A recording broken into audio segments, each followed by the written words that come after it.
क्या आपने कभी सोचा है नवरात्रि आखिर क्यों मनाई जाती है? क्यों नवरात्रों शक्ति की उपासना को समर्पित होती है और माँ दुर्गा को महिषासुर मर्दिनी क्यों कहा जाता है? वह कथा जिसमें जन्म हुआ था महिषासुर जैसे अहंकारी असुर का, और वह युद्ध जिसमें माँ दुर्गा ने 9 रातों तक संघर्ष कर उसे पराजित किया। तो आइए जानते हैं माँ दुर्गा और महिषासुर की रहस्यमय कथा। बहुत समय पहले, त्रेता युग और द्वापर युग से भी पहले, जब पृथ्वी पर असुरों और देवताओं के बीच निरंतर संघर्ष होता था, तब एक असुर का जन्म हुआ जिसका नाम था महिषासुर। महिषासुर का जन्म ब्रह्मासुर नामक असुर के कुल में हुआ। उनकी माता एक अप्सरा थी और पिता असुर वंश का वीर योद्धा। कहते हैं कि ब्रह्मासुर ने कठोर तपस्या कर ब्रह्मा से वरदान प्राप्त किया था, तेरे वंश में जन्म लेने वाला पुत्र अद्भुत शक्तियों से संपन्न होगा। इसी वरदान के फलस्वरूप महिषासुर का जन्म हुआ। उसका शरीर असुरों जैसा था, किंतु वह किसी भी समय भैंसे का रूप धारण कर सकता था। इसी कारण उसे महिषासुर कहा गया, यानी भैंस रूपी असुर। बचपन से ही वह बलशाली और महत्वाकांक्षी था। उसने कठोर तप कर भगवान ब्रह्मा से वरदान प्राप्त किया, मेरा वध किसी पुरुष, देवता या असुर द्वारा न हो सके। ब्रह्मा ने कहा, तथास्तु। महिषासुर ने सोचा, स्त्रियां तो दुर्बल होती है, उनका कोई महत्व नहीं। यदि किसी स्त्री के हाथों मेरा वध संभव है तो वह कभी नहीं हो पाएगा। यहीं से उसके अहंकार की शुरुआत हुई। वरदान पाकर महिषासुर का अहंकार और भी बढ़ गया। उसने विशाल सेना तैयार की और तीनों लोकों पर विजय प्राप्त करने का संकल्प लिया। सबसे पहले उसने पृथ्वी पर अपना अधिकार जमाया। राजा महाराजाओं को परास्त कर उनकी राजधानियां अपने अधीन कर ली। फिर उसने देवताओं पर आक्रमण किया।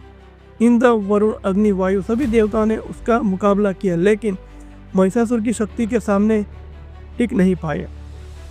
उसने चंद्र को स्वर्ग से निकाल बाहर किया। देवताओं को छिपना पड़ा। स्वर्गलोक पर असुरों का अधिकार हो गया।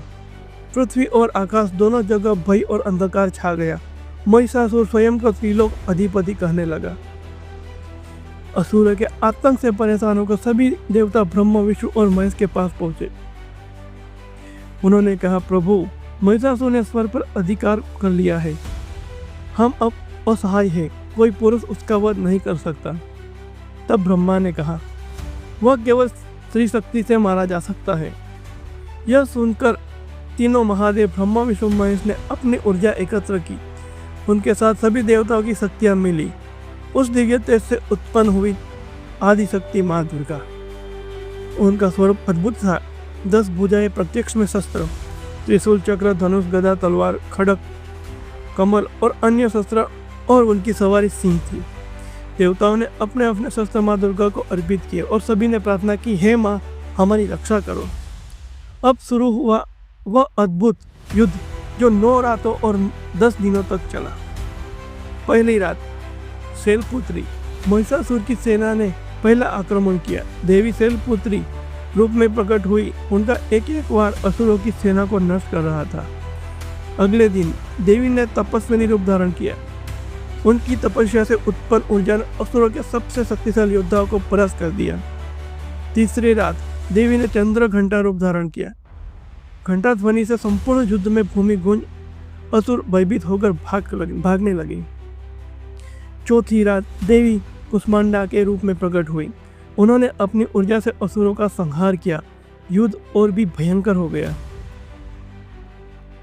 पांचवी रात देवी ने मातृत्व का स्वरूप धारण किया, स्कंद माता। उनकी कोमलता में भी ऐसी शक्ति थी कि असुर विचलित हो उठे। छठी रात देवी कात्यायनी के रूप में प्रकट हुई। उनका भीषण रूप देखकर असुर सेना कांप उठी।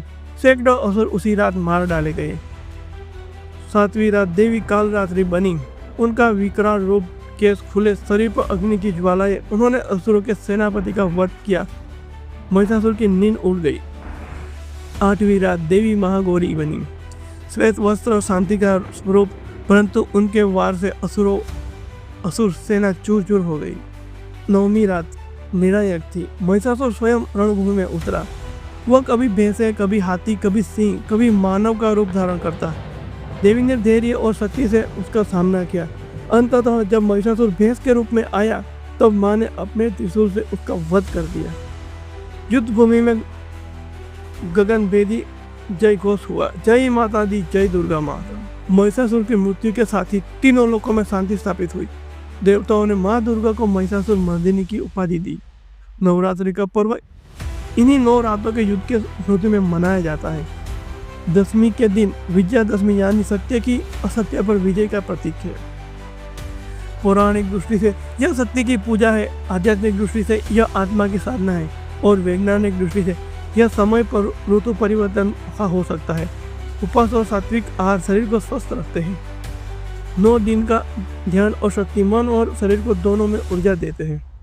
महिषासुर की कथा हमें यह सिखाती है कि अहंकार चाहे कितना भी बड़ा क्यों ना हो, सत्य और शक्ति के आगे टिक नहीं सकता। माँ दुर्गा का यह युद्ध हमें याद दिलाता है कि स्त्री शक्ति के सृष्टि की आधारशिला है। नवरात्रि हमें आह्वान देती है, अपने भीतर छुपे नकारात्मक शक्तियों का नाश करो और आत्मा शक्ति को जागृत करो। यही नवरात्रि का सच्चा संदेश है। धन्यवाद।